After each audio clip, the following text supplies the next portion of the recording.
Hey, what's up? John Sonmez from simpleprogrammer.com. So I am doing another book review. I've got a few of these to catch up on here. I want to get caught up so that I can review books as I read them. I go through a lot of books. I run for like 8 hours a week and I'm listening to audiobooks at 2.5 or 3x speed, depending on the skill or the speaking speed of the author and whether or not they have an accent. Sometimes I have to drop it down to 2.5, but I like to run at 3 if I can. Anyway, I am doing a review on a book that I reread or re-listened to that I think is really good. In fact, it's called The War of Art, and I highly recommend the audio version of the book because the author, the narrator for this book, he just sounds great. He just does an excellent performance. In my mind, always, I don't know the name of him now, the gentleman that narrated the book, but he will always be the voice of Stephen Pressfield, the author of the book to me. Even though I've heard Stephen Pressfield on a podcast, I'm like, that's not you. The book, that doesn't sound like you. Anyway, really good book. This is and there's a reason why I'm doing this book now, or I'm doing this review or listening to this book now and re-listen to it, is because I'm going through this time. I'm not going to rehash it. I just did a video about this, but where I just not feeling motivated again, and I've gone through this enough times to know that I just got to keep on going, keep my hand on the plow.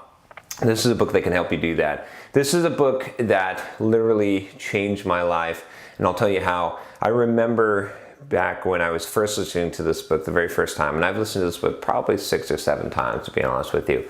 I was running on a beach in Florida called Sanibel Island, and I can remember I learned an important lesson that day, which was that running for like 3 miles in swimming trunks without underwear on, not a good idea, right? That little, lots of chafing can happen. So I highly recommend not running in your swimwear. Not a good idea.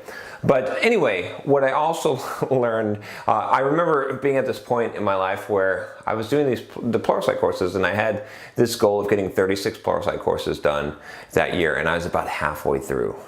And I was just like, I had enough. I was just at the end of my rope. I was just like, I don't want to do any more of this. I can't take this anymore. I'm only halfway through. How am I going to get through the rest of the year and keep pumping out these courses and keep to my crazy schedule and doing everything that I'm doing? How am I going to do this?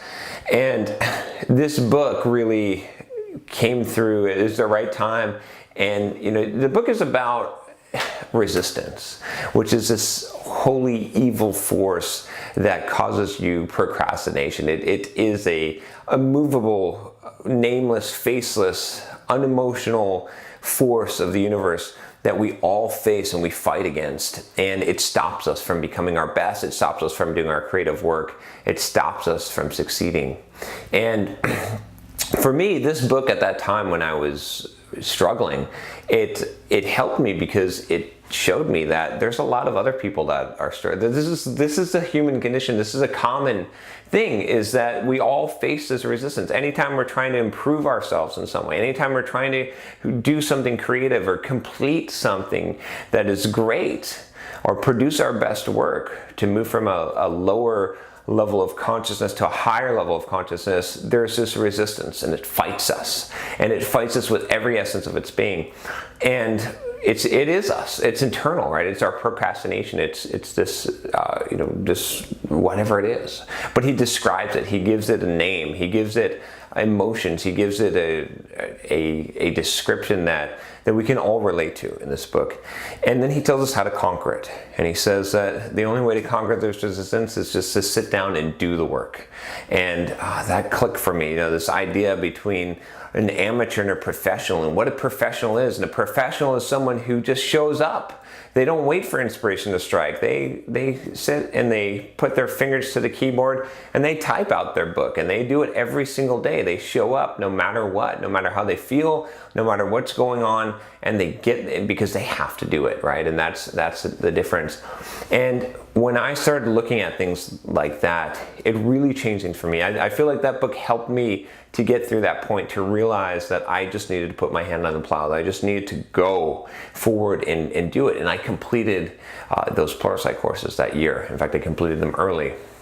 I completed my book. I wrote, Soft Skills, a Software Developer's Life Manual, using that same, after about, getting 15 or 20 chapters into the book, I felt that resistance. I didn't want to write anymore. But I did it every day. I wrote a chapter of the book until I finished all 73 or 74 chapters, 500-page book, right? I got through it. And I owe a lot of that to The War of Art. And you can bet I was reading that book during those struggling times, because it's such a powerful book, and it's a poetic book. The author, Stephen Pressfield, if you've read any of his other books, I'd highly recommend the book. Is called Gates of Fire. Yes, it's a fiction book. It's about the Battle of Thermopylae, the 300 essentially, right? Really good book. But this nonfiction work that he's done called The War of Art, it's poetic. The way that he describes resistance, the way that he describes you'll relate to it, right? Everyone will, and in the solution to it. And I highly recommend it. I feel like if you're an entrepreneur of any kind, if you've ever been blocked, for any person really that's ever fought with themselves and lost the battle, this is your chance to win the battle. So I'm not going to belabor the point. It's a really good book. I highly recommend it. The War of Art by Stephen Pressfield. You can bet I'll be reading this book many times again in the future, as I always need to be reminded of the lessons in this book. And I definitely enjoyed it, and I hope that you do too. If you like this video, if you'd like to get more of these book reviews, definitely check out the playlist that I have going as I'm adding more and more of these book reviews. You're going to get to listen about every single book that I read, and there'll be a lot of them. I read probably like 50 or 60 books a year. And if you want to make sure that you don't miss any updates, and you can get other thoughts and wonderful things that I produce here as I fight the battle of resistance, subscribe. Click the button, or wait for the big button at the end and click that. But anyway, I'll talk to you next time. Take care.